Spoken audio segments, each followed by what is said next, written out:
A family comedy છે. કેમ ચાલે છે પપ્પા? હમણાં ચાલીને આવ્યો, અત્યારે બેઠો છું.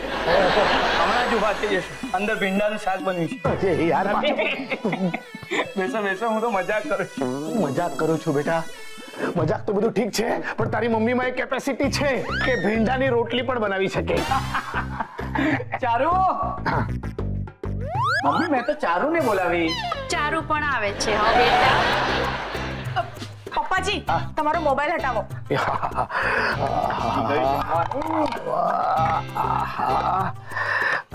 તમારા માટે શું છે શાકમાં? ભીંડા નથી, શાક બટાકાનું છે. પા ધીમે બોલો, મમ્મી સામે જ છે. અને મને સંભળાય પણ છે બધું. હા હું લઈ લઈશ.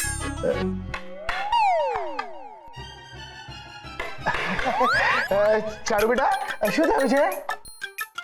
આજે મારા મમ્મી પપ્પા દિશાને મળવા આવ્યા હતા અને દિશા એ લોકો સાથે કેટલો ખરાબ વ્યવહાર કર્યો. ઓહ અચ્છા. શું તમે લોકો દિશાને કઈ કહેતા કેમ નથી? અરે ચારુ બેટા, જો દિશા છે ને કોઈક વાર આવી નાદાની કરી બેસે છે. કોઈક વાર? એ દર વખતે નાદાની જ કરે છે. આજે એને શું કર્યું કે મને પહેલા? મારા મમ્મી પપ્પા અને સંદીપ દિશાને મળવા આવ્યા હતા. દિશા એ લોકોની સામે જોયું પણ નહીં ને એ લોકોએ જ્યારે દિશાને બોલાવી ત્યારે એને જવાબ પણ ના આપ્યો. હો અચ્છા. હા કદાચ એ લોકો છે ને આમ દિશાથી થોડા દૂર ઊભા છે, એટલે દિશા એમને જોઈ નહીં શકી હોય. હા એ લોકો દિશાની આજુબાજુ જ ઊભા હતા.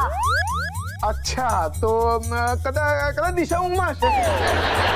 અને શું છે કે ઊંઘમાં માણસ કઈ જોઈ કે સાંભળી નથી શકતું ને? એ ના પપ્પાજી, દિશા ઊંઘમાં નહોતી, એ જાગતી હતી, ફોન પર વાત કરતી હતી. That's the point. બરાબર છે બેટા. જો દિશા ફોન પર વાત કરતી હતી તો એટલે શું છે કે માણસ આમ ફોન પર વાત કરતો હોય ને તો એ કશું જોઈ કે સાંભળી નથી શકતું ને. બરાબર, પણ ફોન આવતા પહેલા ને ફોન મૂક્યા પછી તો વાત કરી શકાય ને પપ્પાજી? એટલે વેલ પપ્પાજી તમે છે ને દિશાની હરકતો પર આંખ આડાકાન ના કરો. એ છે ને બહુ ઉદ્ધત થઈ ગઈ છે. હા બેટા, એટલે દિશામાં થોડીક આમ શિસ્ત ખૂટે છે, એ વાત તારી હું માની શકું. દિશા સોસાયટીની સેક્રેટરી જરૂર બની ગઈ છે, પણ એક કશું ઉકાળવાની નથી. જોજો. અરે બેટા આવું નહીં બોલ. જો એવું નહીં બોલ બેટા, ધીરે ધીરે બધું શીખી જશે. ધીરે ધીરે? તમને શું લાગે છે એ કેજીમાં છે, નર્સરીમાં છે? એવું નથી બેટા, પણ હવે જો એ સેક્રેટરી બની ગઈ છે તો એ કામ તો એના માટે આમ નવું જ કહેવાય ને. કોઈ પણ કામ દિશા માટે નવું જ કહેવાય, કારણ કે એને આજ સુધી તો કોઈ કામ કર્યું જ નથી ને. ચાલુ બેટા, જો એવું તું છે ને ગુસ્સામાં છે ને એટલે આવું બોલી રહી છે. પાજી એક મિનિટ મમ્મી પ્લીઝ પૂરી આપને. ક્યારની રાહ જોઉં છું કે આ લોકોની વાત પૂરી થાય તો પૂરી માંગુ. ભૂખડ. લે બે પૂરી તું જ ખા. તમને લોકોને મારી વાત મજાક લાગતી હશે, પણ એક વખત તમે લોકો છે ને દિશાનું વર્તન જુઓ તો તમને સમજાશે હું શું કહેવા માંગુ છું. ને આ બધું પણ ત્યારથી સ્ટાર્ટ થયું છે જ્યારથી એની પાસે મોબાઈલ આવ્યો છે. ચાલુ બેટા, ક્યાંક એવું તો નથી ને કે એને નવો મોબાઈલ મળ્યો છે એ વાતની તને ઈર્ષ્યા થઈ રહી છે? ઓફો! એ બેટા હું જોયું તારી બેન? શું કરે છે દિશા બેટા? મોબાઈલમાં ખોવાય છે.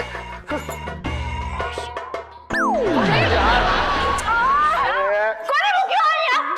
બેટા એ તો વર્ષોથી ત્યાં જ છે. તું એક કામ કર, તું અહીંયા બેસ. બે જલ્દી પેલા બેસ. બેસી જા અહીંયા. અરે પપ્પા મોબાઈલ આપો. આપી દઈશ બેટા, પહેલા બેસી જા પછી આપી દઈશ. એ તો તારું મોઢું છે ને તું દાળમાં નાખી દઈશ. બેસી. અરે હવે મોબાઈલ આપો. અને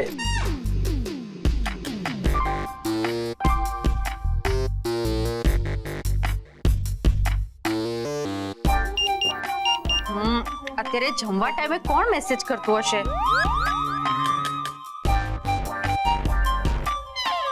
દાળ ખોટે ખોટી આપી હવે બગડશે. દિશા આ શું ટાઈમ પાસ કરે છે? સીધે સીધું બોલી નાખ ને. આજનો તારો દિવસ કેવો રહ્યો?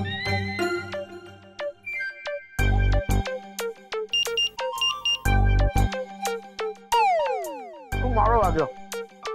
કોણ છે? આજનો દિવસ આમ જોવા જઈએ તો સારો રહ્યો અને આમ જોવા જઈએ તો ખરાબ રહ્યો, કારણ કે ગેમમાં માત્ર 25 સ્ટેજ જ ક્રોસ કરી શકે. આ શું છે? આ શું છે? આવા ફાલતુ મેસેજીસ તું અત્યારે શું કામ મોકલે છે? દિશા, જમતી વખતે છે ને ફોન બાજુ પર મૂકી દેવાનો, માત્ર જમવામાં ધ્યાન આપ. દિશા, તને કહું છું, સંભળાય છે? દિશા, અરે, જો સાંભળતી જ નથી.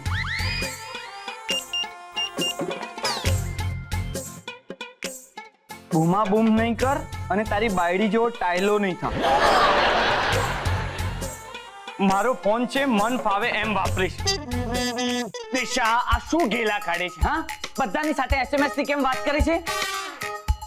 1 મિનિટ પાર્થ, હું દિશાને સંભાળું છું. હા, લે, હવે તું પણ ફોન લઈને બેસી ગઈ. 1 મિનિટ પાર્થ, હેવ પેશન્સ. ઓહો, મારો મેસેજ કેમ નથી જતો? તારો મેસેજ તો જતો નથી. હા હા, આ કોનો મેસેજ આવ્યો? બોલે દિશા, લાગે છે તારા ફોનનું બેલેન્સ ખતમ થઈ ગયું છે. દિશા,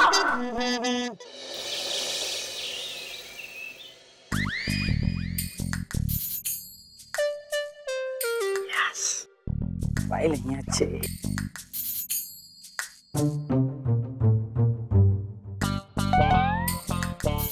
પાર્થ, પાર્થ, તું કેટલો હેન્ડસમ લાગે છે આજે. હમ તેરે બિન અબ રહ નહીં સકતે, તેરે બિના ક્યા વજૂદ મેરા. અરે પાર્થ, શું કરે છે? સરખી રીતે કરને. તુझसे जुदा कर हो जाए. અરે બસ બસ, એક મિનિટ કંટ્રોલ. ખરેખર જુદો થઈ ગયો હું તો. અરે, મારે ક્લિનિક જવાનું મોડું થાય છે. तेरी 2 तकिए की नौकरी में मेरा लाखों का सावन जाए. એકદમ બરાબર બોલી તું તો. પણ એ કવિએ આગળ પણ લખ્યું છે, હાય હાય યે મજબૂરી. ખબર છે હા, પણ આપણે મજબૂરી વાળી લાઈન ગાવાની જ નહીં. એ તો એકદમ બરાબર બોલી તું. અને અત્યારે મારી પાસે ટાઈમ પણ નથી આગળની કડી ગાવાનો. પાર્થ, આજે તું બહુ જ હેન્ડસમ લાગે છે. ચાલ એમ બોલ ને, તને શું જોઈએ છે? ના ના, ખરેખર કહું છું, તું બહુ જ હેન્ડસમ લાગે છે આજે. હા, તો હું પણ ખરેખર તને કહું છું. ચારુ, તને શું જોઈએ છે? બોલ ને. એકચ્યુઅલી મોલમાં તું પૂરું સાંભળ તો ખરો. હું એમ કહેતી હતી કે મોલમાં સેલ લાગ્યો છે, તો મારે શોપિંગ કરવું છે. અસંભવ, શક્ય જ નથી, બિલકુલ શક્ય નથી. ચારુ, કેમ આવું બોલે છે? હું નથી બોલતો, હા, મારા ખાલી ખિસ્સા બોલે છે. Parth, please. No way Charu. જો અત્યારે છે ને હું પેલા રોટોમેટિક ફોનમાં ખેંચાઈ ગયો છું, તો પ્લીઝ પૈસાની વાત તો રહેવા દે પ્લીઝ. પાર્થ, તું થોડું એડજસ્ટ તો કરી જ શકે છે ને? ચારુ, પોસિબલ હોત તો મેં કર્યું જ હોત ને. પાર્થ, મને એમ લાગે છે કે તું મારી સાથે બહુ ભેદ કરે છે. જો હવે તું છે ને આ ધડ માથા વગરની વાત કરે છે. તું પણ જાણે છે કે મેં કોઈ દિવસ તારી સાથે કોઈ ભેદભાવ કર્યો છે? હા, Parth, smile please. Side please.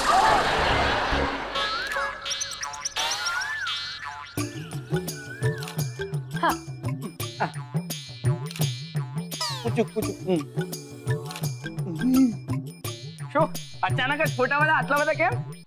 Parth, તને ખબર નથી તું આજે કેટલો હેન્ડસમ લાગી રહ્યો છે. આને પણ કંઈક જોઈએ છે આજે. એમ. હા પાર્થ, હું કઈ મજાક નથી કરતી. Thank you so much. પણ હવે વધુ ફોટા છે ને કાલે પાડશું, ઠીક છે? મારે ક્લિનિક જવાનું મોડું થાય છે. ઓકે પાર્થ, હું મારા રોટોમેટિક મોબાઈલના ઇન્ટરનેટથી તારા મોબાઈલ પર ફોટા મોકલી આપીશ. હા, જોયું પાર્થ. એલા ફોટા તો મોકલવા દે, મોકલે તો જોઉં ને. આવ ચિંતા નહીં કર, હું તને પણ બતાવીશ ફોટા. અચ્છા પાર્થ, મને જરા 8,000 રૂપિયા આપતો. શું બોલી તું? મેં કહ્યું મને 8,000 રૂપિયા આપતો. અરે ટેન્શન નહીં લે, એ તો શું છે ને, મેં મારા નવા મોબાઈલથી ઓનલાઈન શોપિંગ કર્યું છે, એનું બિલ ભરવાનું છે. આટલું મોટું શોપિંગ? અરે પાર્થ, તને ખબર છે આ મોબાઈલમાં છે ને શોપિંગની એક મસ્ત એપ્લિકેશન આવી છે. બસ એ ડાઉનલોડ કરી અને શોપિંગ કરી નાખી.